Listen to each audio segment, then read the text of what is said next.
¿Cómo puede ser que algo tan increíblemente avanzado, tan caro, ya esté fallando? ¿Cómo es posible que esté en problemas serios antes de siquiera abrir sus puertas? Esa es la gran pregunta. Y créanme, tenemos que entender la respuesta, porque de esto depende el futuro de la inteligencia artificial y con ella buena parte de la economía mundial.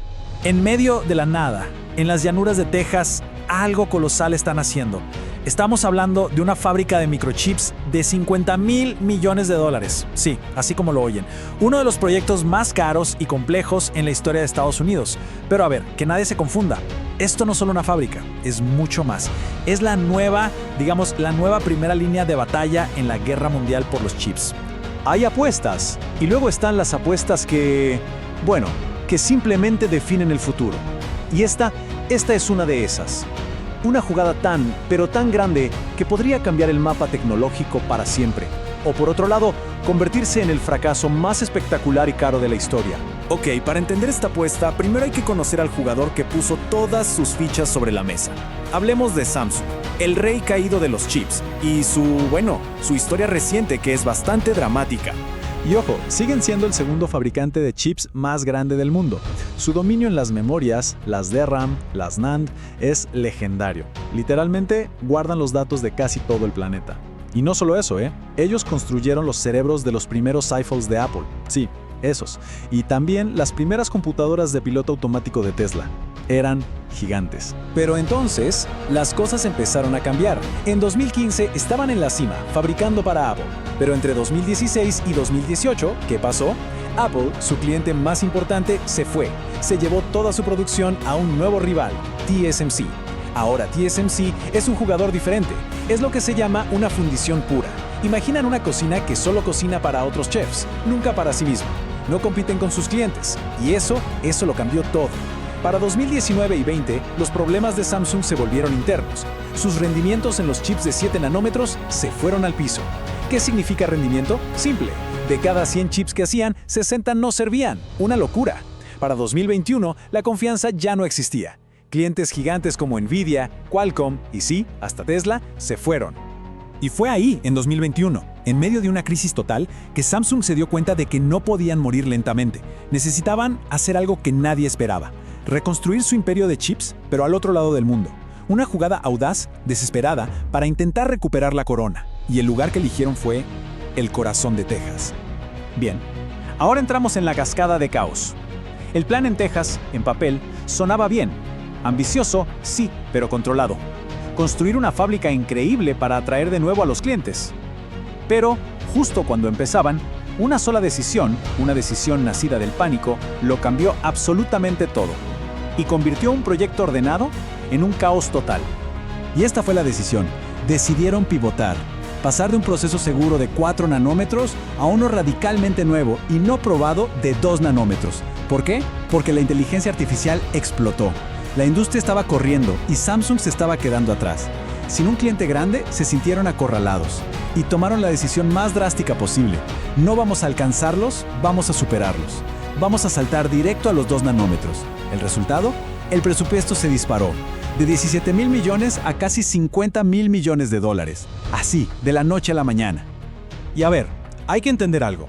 Pasar a 2 nanómetros no es como afinar un motor. No es hacer las cosas un poquito más chicas.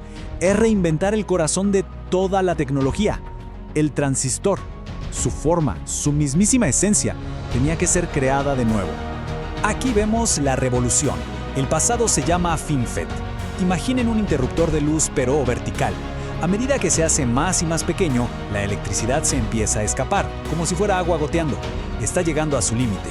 El futuro es el Gate All Around, o GAA.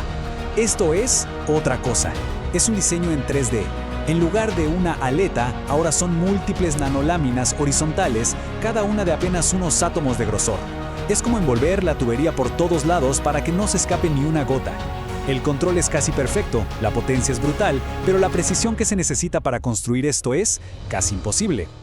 Entonces, esta decisión de ir por una tecnología totalmente nueva a una escala gigantesca desató una guerra en 4 frentes, al mismo tiempo. Y los enemigos eran el suelo, la energía, el agua y el aire. Cada elemento de Texas se convirtió en un obstáculo gigantesco. Primer problema, el suelo. El suelo de Texas no era estable.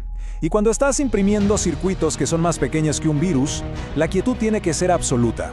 La más mínima vibración, el paso de un camión a kilómetros y arruinas millones de dólares en chips. El suelo de Texas simplemente no servía. ¿Y cuál fue la solución? 20.000. Perforaron 20.000 pozos de concreto, hasta 35 metros de profundidad, para llegar a la roca madre. Y sobre eso, construyeron una cimentación gigante, una especie de plataforma flotante de concreto, para aislar la fábrica de todo, del planeta mismo. Siguiente problema, confiar en la red eléctrica de Texas en invierno, algo que como sabemos es complicado. La red es famosa por su inestabilidad. Y para una fábrica de chips, un parpadeo, un solo milisegundo de corte de luz y ¡pum!, millones de dólares a la basura. ¿La solución? Construir su propia red eléctrica dentro de la red. Una locura en costo y complejidad. 15 millones de galones de agua ultra pura. Cada día. Esos son 57 millones de litros. Y el problema no era la cantidad, sino la pureza. El nuevo proceso de 2 nanómetros necesitaba un agua tan pura que tuvieron que rediseñar todo el sistema de filtración. Y eso causó meses y meses de retrasos. Y finalmente, el aire. El aire de Texas no es limpio. Está lleno de cosas. Humedad, emisiones industriales, ozono, descarga estática, polvo. Cada una de esas partículas, invisibles para nosotros, es un misil para un chip. Así que tuvieron que construir uno de los sistemas de filtración de aire más avanzados y herméticos que jamás se hayan diseñado. Ok, llegamos a un punto clave. Después de luchar contra la tierra, el agua y el aire, después de gastar casi 50,000 millones de dólares, la fábrica estaba ahí, lista. Una obra maestra de la ingeniería. Pero estaba vacía. No estaba viva. Le faltaba lo más importante, un cliente. Y cuando todo parecía perdido, cuando esa megafábrica estaba a punto de convertirse en el monumento al fracaso más caro del mundo, apareció un salvavidas. Justo en el último momento, alguien apareció en el horizonte. Y ese salvador fue Tesla. Sí, la compañía de Elon Musk. Firmaron un acuerdo de 16.500 millones de dólares hasta el 2033. ¿Para qué? Para que Samsung construya, en exclusiva, su próximo chip de inteligencia artificial, el AI6. Justo ahí, en Texas. ¿Pero por qué? ¿Por qué Tesla se arriesgaría con una fábrica nueva y no probada? Bueno, por 3 cosas que su gran rival, TSMC, no podía darles. Primero, exclusividad. Una fábrica solo para ellos sin tener que pelear por espacio con Apple. Segundo, control. Tesla puede enviar a sus propios ingenieros a la fábrica para ajustar el proceso. Y tercero, proximidad. La fábrica está a solo 30 minutos de su sede principal. Un combo irresistible. Entonces, ¿problema resuelto? No tan rápido. Este acuerdo es un salvavidas. Claro, es el corazón que empieza a latir. Pero la carrera está lejos de terminar. Porque el rival a vencer, TSMC, sigue estando muy pero muy adelante. Miremos los números, sin adornos. En la fabricación de chips avanzados, TSMC tiene el 60% del mercado. Samsung un 13%, pero el dato más brutal no está en el gráfico. Mientras Samsung apenas está arrancando su fábrica de 2 nanómetros en Texas, TSMC ya los está produciendo en masa en Taiwán. Tienen un ciclo de éxito que parece imbatible. Y la diferencia fundamental está aquí, en la estrategia. Miren a TSMC. Perfeccionaron su proceso en Taiwán, luego lo llevaron a Arizona con equipos que ya sabían lo que hacían y con Apple como cliente desde el día 1. ¿Y Samsung? Tuvieron que inventar todo sobre la marcha en Texas. Un proceso nuevo, en un país nuevo, con un equipo nuevo y sin cliente hasta el final. Además, el foco de TSMC es 100% la fabricación para otros. Samsung, en cambio, está dividida entre teléfonos, memorias, pantallas, de todo. Entonces, nos queda esta pregunta. En una carrera tan brutal, ¿puede un salvavidas convertirse en una vuelta de victoria? El acuerdo con Tesla le dio a Samsung una razón para vivir, un pulso. Pero en este mundo, donde ser el segundo es, muchas veces, ser el primer perdedor, queda por ver si esta apuesta gigantesca, este rescate de último minuto, será suficiente para ganar la carrera.